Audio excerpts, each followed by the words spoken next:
Right there, Mary. I think we have to talk about the key factors of the economy today. Crikey, Steve. No messing around today then. That is right, Mary. Well, anyway.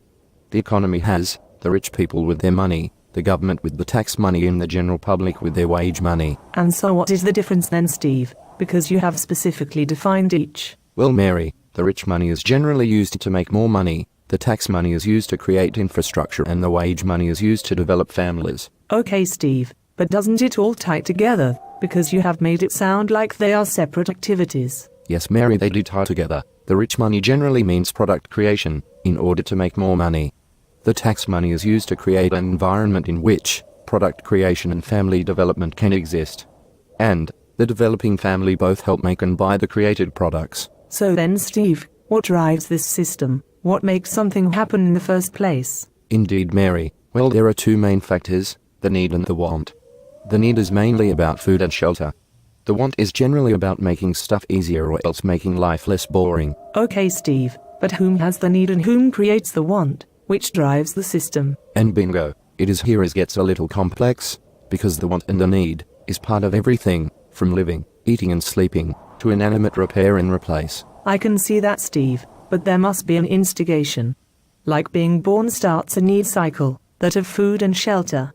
So what starts a want cycle? The want cycle grows out of the development of an ego, and it can also be artificially stimulated by the use of advertising. Consumer need or want creates market opportunities, which are then exploited by enterprises. Rich people or banks sometimes supply the development money for a cost, or fee if you like, but not always. So then the consumer starts the cycle, but can also be stimulated to start the cycle.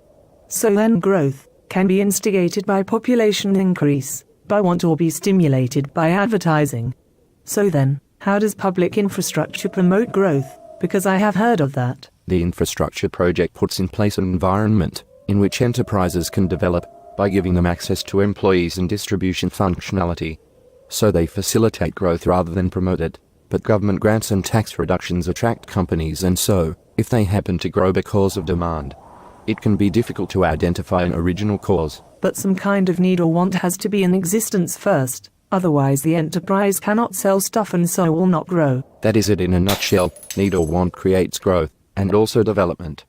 The problem in a recession is that want is reduced because need still has to be paid for.